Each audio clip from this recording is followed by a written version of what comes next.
효과음과 함께 잔잔한 배경음악이 시작된다.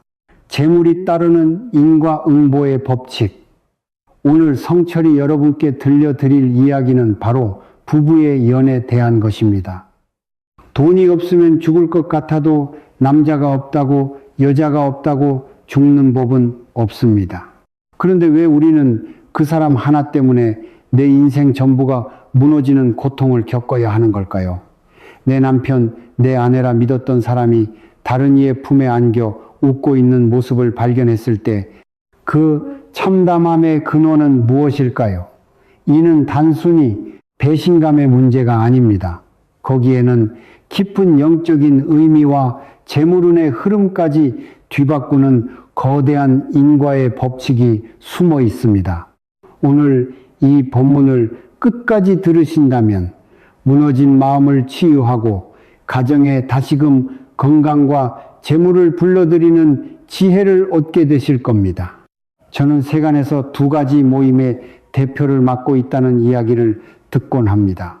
하나는 가정폭력으로 고통받는 여성 보살님들의 모임이고, 다른 하나는 홀로 아이를 키우는 보살님들의 모임입니다.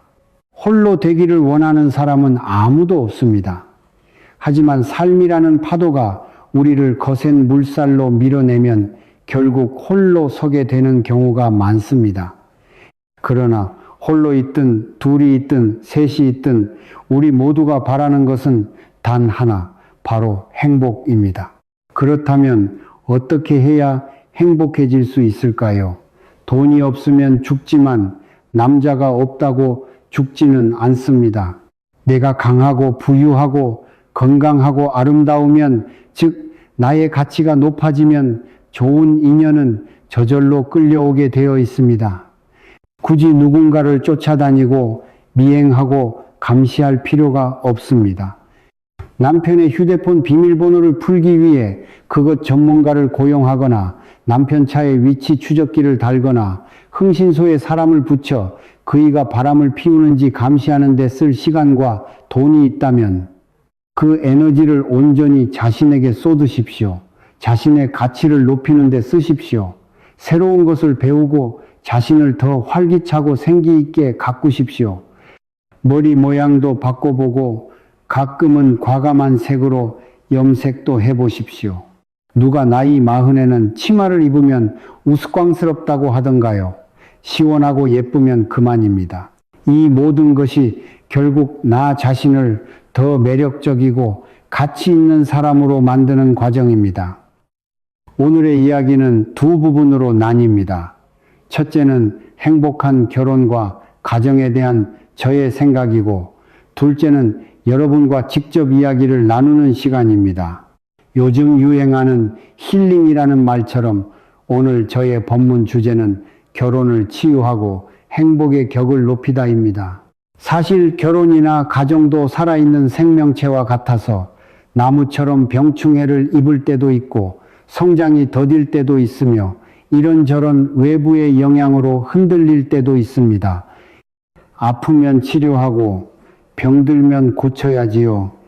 사람이 아프다고 매번 죽는 것이 아니듯 부부 사이에 갈등이 있다고 해서 매번 이혼으로 이어져야 하는 것은 아닙니다. 우리에게는 수천 가지의 불화와 수백 가지의 갈등이 있을 수 있습니다. 하지만 그 관계를 유지하고 지켜내려는 마음만 있다면 우리는 얼마든지 치유할 방법을 찾을 수 있습니다. 아프면 병원에 입원했다가도 5일, 7일이 지나면 퇴원하는 것처럼 말입니다. 가정을 지키려는 노력이 중요하지 헤어지는 것은 너무나도 간단한 일이 되었습니다. 요즘은 온라인으로 이혼 신청도 한다지요. 정해진 양식에 따라 각자의 정보를 입력하고 버튼만 누르면 3일 뒤에 법원에서 이혼이 성립되었다는 통보를 받고 그 서류를 출력하거나 그냥 컴퓨터 안에 저장해 두면 그만이라고 합니다. 이처럼 헤어지는 것은 단지 형식적인 절차일 뿐 함께 살아가는 것, 그 관계를 지켜내는 것이 훨씬 더 중요하고 어려운 일입니다. 서양 문화에는 아버지의 날, 어머니의 날 등 여러 기념일이 있지만 한국에서는 어버이날 하나로 부모님을 함께 기립니다. 왜일까요?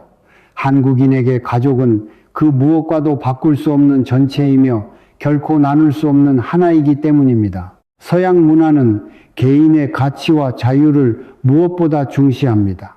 부모가 자식의 일에 간섭하면 아동 인권 침해로 경찰에 신고당할 수도 있습니다. 하지만 우리는 어떻습니까? 우리는 무슨 일을 하든 나 자신보다 가족 전체를 먼저 생각합니다. 지금 당장 이혼하고 싶어도 칠순이 넘으신 부모님 마음에 대못을 박을까봐 당뇨와 고혈압으로 고생하시는 부모님이 충격받으실까봐 차마 결정을 내리지 못합니다. 10살배기 두 아이를 데리고 친정으로 돌아가 얹혀 사는 것이 부모님 수명을 단축시키는 일이나 다름없다고 생각하며 다시 한번 발걸음을 멈춥니다. 혹은 부모님 때문이 아니라도 아이들을 봐서라도 참고 살아야겠다고 다짐합니다. 바로 그 아이들 때문에 산다는 생각 하나가 수많은 가정을 지켜냈습니다. 물론 그것이 최선의 선택인지는 알 수 없지만 적어도 우리는 나보다 다른 사람을 나라는 작은 개인보다 가족이라는 더 큰 공동체를 위해 자신의 작은 행복을 기꺼이 희생할 줄 아는 사람들입니다. 수많은 갈 곳이 있어도 돌아올 곳은 단 하나뿐이라는 말이 있습니다. 초등학교 3학년 교실에서 선생님이 가다라는 단어로 문장을 만들어 보라고 하자 아이들은 저마다 손을 들고 학교에 가다, 일하러 가다, 장가 가다, 시집 가다, 서울에 가다, 부산에 가다, 유학 가다, 심지어 도둑질 하러 가다까지 수천 가지의 감을 이야기했습니다. 하지만 선생님이 돌아오다라는 단어로 문장을 만들어 보라고 하자 아이들은 한참을 고민하다 겨우 두 가지를 말했습니다. 고향에 돌아오다, 그리고 집에 돌아오다. 사실 고향이 곧 집이고 집이 곧 고향입니다. 갈 곳은 많아도 돌아올 곳은 집뿐이라는 말은 단순한 구호가 아닙니다. 코로나 사태 때를 떠올려 보십시오. 경제가 어려워지자 서울과 수도권에서 일하던 수많은 젊은이들이 고향으로 집으로 돌아갔습니다. 사회적 거리두기로 길이 막히고 이동이 금지되었음에도 그들은 오토바이에 어린 자식을 태우고 수백 킬로미터를 달려 집으로 향했습니다. 왜였을까요? 집은 가장 안전한 곳이기 때문입니다. 고향에 가면 나물죽이라도 끓여 먹으며 부모 형제에게 기댈 수 있지만 타지에서는 죽으면 작은 유골함에 담겨 돌아올 뿐이라는 공포가 그들을 집으로 이끌었습니다. 죽더라도 내 고향 땅에서 죽겠다는 생각. 이것이 바로 한국인에게 집과 가족이 갖는 신성한 의미입니다. 인생의 모든 폭풍우 앞에서 우리가 숨을 수 있는 마지막 보금자리, 그것이 바로 집입니다. 여러분은 지금 어디에서 이 이야기를 듣고 계신가요? TV로 보고 계신가요? 아니면 휴대폰으로 보고 계신가요? 여러분의 가정에 늘 건강과 재물이 가득하시기를 바랍니다. 그렇다면 행복이란 무엇일까요? 행복은 우리 모두의 염원입니다. 아이가 태어나면 행복하게 자라라고 축복하고 결혼하는 신랑 신부에게는 백년해로하며 행복하게 살아라고 덕담을 건넵니다. 오늘날 대한민국 가정을 위한 8가지 황금률이 있다면 바로 온기, 풍요, 평등, 진보, 행복일 것입니다. 한국 사람들은 돈이나 재물 이야기를 하면 속물이라고 비난하는 경향이 있지만 사랑이나 존중 같은 가치도 중요하지만 가장 먼저 온기와 풍요, 즉 경제적 안정이 뒷받침되어야 합니다. 물론 부유하다고 무조건 행복한 것은 아니지만 행복하기 위해서는 적어도 너무 가난해서는 안 됩니다. 경제적으로 너무 힘든 가정에서는 사랑도 존중도 싹트기 어렵습니다. 아이가 돈 달라고 하면 아빠는 엄마에게, 엄마는 아빠에게 가보라고 떠넘기는 집에서 무슨 행복이 있겠습니까? 경제적 안정이 이루어지면 그때서야 사람들은 평등을 생각합니다. 왜 명절 때마다 당신 집에만 가야 해? 우리 부모님은 부모님도 아니야. 라며 자신의 권리를 주장하기 시작합니다. 그리고 나아가 진보를 추구합니다. 낡고 편협한 사고방식에서 벗어나 자녀 교육이나 삶의 방식에서 더 나은 방향을 모색하는 것이죠. 이렇게 온기와 풍요, 평등, 진보가 이루어지면 자연스레 행복이 찾아옵니다. 하지만 행복은 지극히 주관적인 감정이라 사람마다 처한 상황마다 다르게 느껴집니다. 배고픈 사람에게는 따뜻한 밥 한 끼가 행복이고 시험에 떨어진 학생에게는 추가 합격 소식이 행복입니다. 결혼 못할까 걱정하던 노총각 노처녀에게는 자신을 사랑해주는 사람이 나타나 결혼하는 것이 더 없는 행복입니다. 어떤 이들은 텅 빈 두 손으로 시작해 이제는 부부 각자 차 한 대씩 있고 3층짜리 집도 사고 아이 둘 낳고 집안에 TV, 냉장고 없는 것 없이 다 갖춘 것을 행복이라 말합니다. 하지만 더 높은 차원의 사람들은 그런 물질적인 것을 행복의 척도로 삼지 않습니다. 사회적으로 인정받는 지위 유학 가서 잘 나가는 자식들을 보며 행복을 느끼기도 합니다. 그래서 우리는 종종 이런 말을 합니다. 남들이 보기엔 저 집은 참 행복해 보이는데 정작 그 안에 사는 사람은 자신이 불행하다고 말합니다. 겉으로 보기엔 잘생기고 돈 잘 버는 남편이 아내를 끔찍이 아끼는 것 같아도 그 속을 들여다보면 아내의 일거수일투족을 감시하고 통제하는 의처증 남편일 수도 있습니다. 우리는 겉모습만 보고 남의 떡이 더 커 보인다고 부러워하지만 그 속사정은 아무도 모르는 법입니다. 그러니 남의 것을 탐하지 말고 내가 가진 것에 만족하고 기뻐하는 것이야말로 가장 큰 행복입니다. 젊은이들은 흔히 1명의 아내, 2명의 자녀, 3층짜리 집 4개의 바퀴가 달린 차를 행복의 공식처럼 말하지만 진정한 행복한 가정의 5가지 기준은 바로 온기 풍요, 평등 진보, 그리고 사랑과 나눔입니다. 특히 사랑의 절정은 나눔으로 표현되어야 합니다. 말로만 하는 사랑은 누구나 할 수 있습니다. 아내와 자식이 세상에서 최고라고 말만 할 것이 아니라 그들을 위해 시간을 내어주고 함께 이야기를 나누는 구체적인 행동으로 보여주어야 합니다. 우리는 사랑이라는 감정이 시간이 지나면 닳고 지루해진다는 불편한 진실을 마주해야 합니다. 아무리 아름다운 미인도 매일 보면 질리고 아무리 유명한 가수도 1시간 내내 자기 노래만 부르면 관객은 지쳐 떠나기 마련입니다. 사랑이 식었다고 해서 모든 것이 끝나는 것은 아닙니다.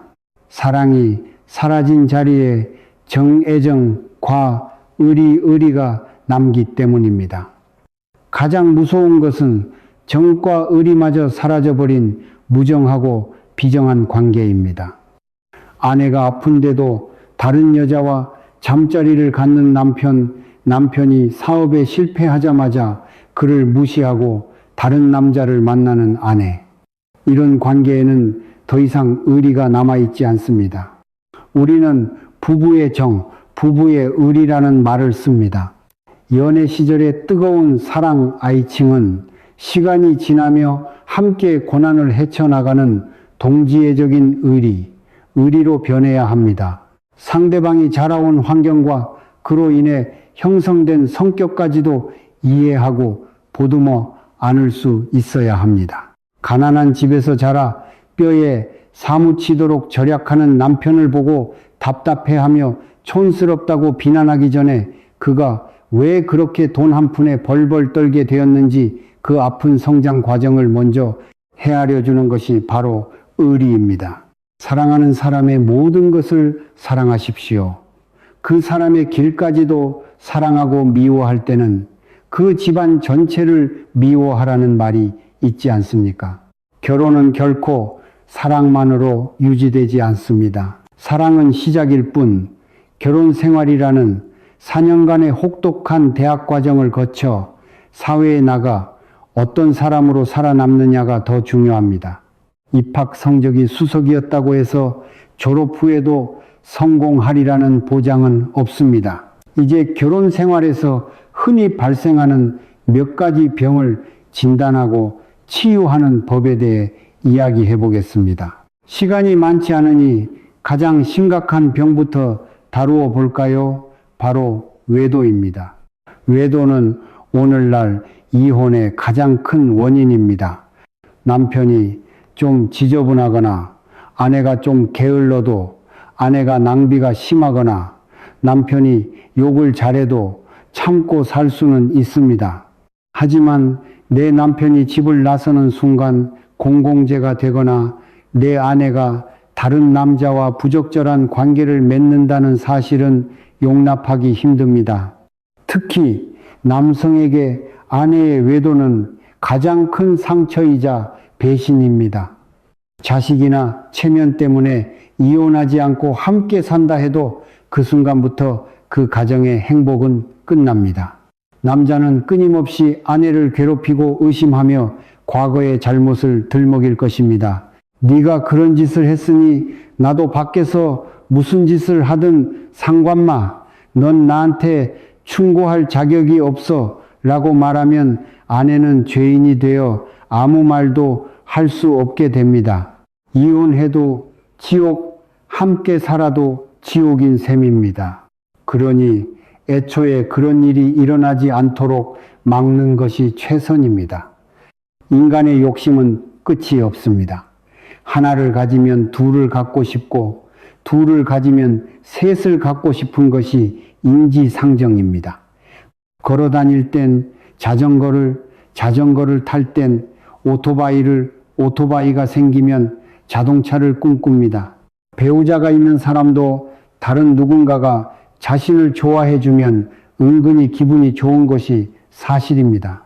욕심은 본능이고 그 욕심을 다스리는 것이 바로 수행이며 본필드 본령입니다. 외도가 발각되는 순간 그 가정에는 불행의 폭풍이 몰아칩니다. 이혼하지 않는다고 해서 상대가 너그러이 용서했다고 착각해서는 안 됩니다. 그것은 단지 괴롭힘의 방식이 눈에 보이는 폭력에서 더 교묘하고 잔인한 정신적 학대로 바뀌었을 뿐입니다. 그렇다면 사람들은 왜 외도를 할까요? 첫째, 사랑이 없거나 부족하기 때문입니다. 처음부터 사랑이 아닌 조건 때문에 결혼했거나 뜨거웠던 사랑이 식어버린 경우 사람들은 다른 곳에서 사랑을 찾으려 합니다.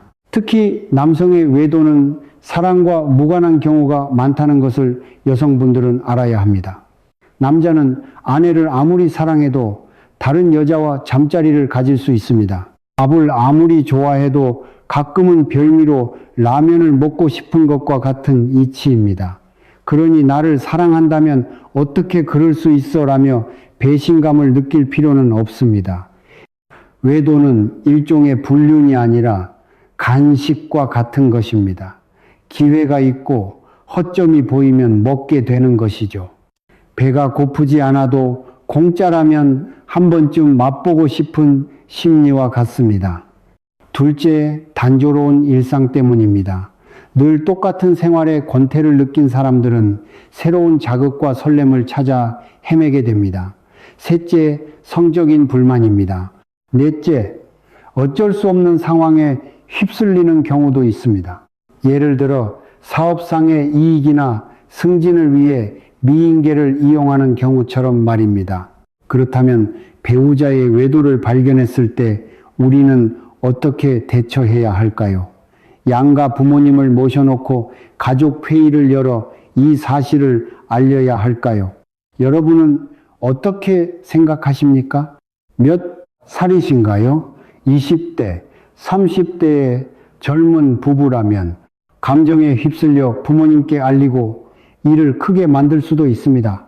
하지만 40대, 50대가 되면 생각이 달라집니다. 이미 연로하신 부모님께 걱정을 끼쳐드리고 싶지 않고 다 큰 자식들 앞에서 부모의 치부를 드러내고 싶지도 않을 겁니다. 어떤 경우든 배우자의 외도를 가족 전체에게 알리는 것은 불난 집에 기름을 붓는 격입니다. 불을 끌 때 가장 먼저 해야 할 일은 불길이 더 이상 번지지 않도록 막는 것입니다. 부부의 문제는 두 사람 안에서 해결해야 합니다. 부모님은 해결책을 줄 수 없을 뿐더러 오히려 네가 남편 아내 관리를 잘했어야지 라며 양쪽 집안 싸움으로 번질 수 있습니다. 자식들을 자기 편으로 끌어들여 네 아빠 엄마의 진짜 모습을 봐라 라고 폭로하는 것은 더욱 어리석은 짓입니다. 나중에 부부 사이가 회복된다 해도 아이들 마음에 새겨진 상처와 부모에 대한 불신은 결코 지워지지 않습니다. 그렇다면 그 제3자를 찾아가 머리채를 잡고 싸워야 할까요? 한 나라가 외적의 침입을 막는 가장 좋은 방법은 침략자를 찾아가 싸우는 것이 아니라 나라 자체를 부강하게 만드는 것입니다. 내 나라가 부강하면 감히 넘보는 자가 없는 법입니다. 가정이 행복하고 부부 사이가 견고했다면 제3자가 끼어들 틈이 있었을까요? 법에 허점이 많으니 법을 교묘하게 빠져나가는 사람이 생기는 것입니다. 사람을 잡을 것이 아니라 법의 허점을 메우는 것이 우선입니다. 마찬가지로 상대를 찾아가 싸우고 망신을 주는 것은 문제를 해결하는 방법이 아닙니다. 오히려 폭행죄나 명예훼손으로 역고소를 당할 수 있습니다. 많은 분들이 증거를 잡아야 한다고 말합니다. 물증이 없으면 끝까지 오리발을 내밀기 때문이라는 것이죠. 하지만 기억하십시오. 남편이 혹은 아내가 자신의 잘못을 계속 부인하고 있다는 것은 아직 희망이 있다는 뜻입니다. 그 말은 즉 아직 가정을 지키고 싶고 배우자와의 관계가 깨지는 것을 두려워하고 있다는 증거입니다. 가장 무서운 것은 그래 나 바람폈다. 어쩔래? 라고 뻔뻔하게 나오는 경우입니다. 때로는 달콤한 거짓말이 너무나 아픈 진실보다 나을 때도 있습니다. 눈으로 보지 않으면 마음도 아프지 않은 법입니다. 굳이 그 더러운 현장을 목격해서 평생 잊지 못할 상처를 스스로에게 남길 필요는 없습니다. 물병을 엎질렀을 때 우리는 엎질러진 절반을 보며 통탄할 것이 아니라 남아있는 절반을 보며 다행이다 라고 생각하는 지혜를 가져야 합니다. 긍정적인 생각은 우리의 삶을 구원합니다. 결국 외도를 막는 가장 확실한 방법은 나 자신을 사랑하고 가꾸는 것입니다. 내가 향기로운 꽃이 되면 나비는 저절로 날아오게 되어 있습니다. 내가 나를 사랑하고 나를 아름답게 가꾸고 나의 가치를 높이는 것이야말로 최고의 예방책입니다. 남편이 아내가 나를 자랑스러워하게 만드십시오. 동창회나 부부 동반 모임에 나를 데려가는 것을 자랑으로 여기게 하십시오. 그리고 가정 안에서 서로의 역할을 존중하고 책임을 분담하되 너무 깐깐하게 따지지 마십시오. 남편이 돈을 잘 벌어온다면 그가 집안일을 좀 못하더라도 그 능력을 인정해 주어야 합니다. 모든 것을 완벽하게 해내려고 하지 마십시오. 달도 차면 기우는 법입니다. 약간의 흠과 부족함이 오히려 삶을 더 풍요롭게 만듭니다. 우리는 서로 다른 환경에서 자란 두 사람이 만나 하나의 가정을 이루었다는 사실을 잊지 말아야 합니다. 강사는 변해도 사람의 본성은 변하기 어렵습니다. 상대를 바꾸려 하기보다 있는 그대로를 인정하고 존중하는 법을 배워야 합니다. 끔찍한 홍수와도 공존하고 무서운 전염병과도 공존하는 법을 배운 우리입니다. 하물며 약간의 단점이 있는 배우자와 공존하지 못할 이유가 무엇이겠습니까? 옛 현인의 말씀으로 오늘 법문을 마무리하고자 합니다. 일근천 하문한사 일친텐샤 문안시요 백인당중 유태와 백인회관의 태화가 있습니다니라. 한결같이 부지런하면 천하에 어려운 일이 없고 100번을 참으면 집안에 평화가 있다는 뜻입니다.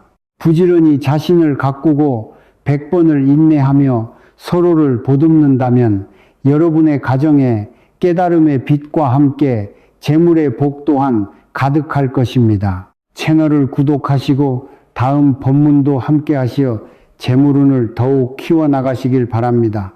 성불하십시오. 이 영상을 보고 계신 여러분 혹시 지금 몇 살이신가요? 10대이신가요? 20대이신가요? 혹은 저와 비슷한 나이대이실까요? 오늘 제가 들려드린 이야기는 여러분께 어떻게 다가갔을지 정말 궁금하네요. 저는 언제나 여러분의 삶에 평안과 행복만이 가득하기를 진심으로 기도하겠습니다. 오늘 내용에 대해 여러분은 어떤 새로운 점을 알게 되셨는지 또는 어떤 생각을 하셨는지 아래 댓글로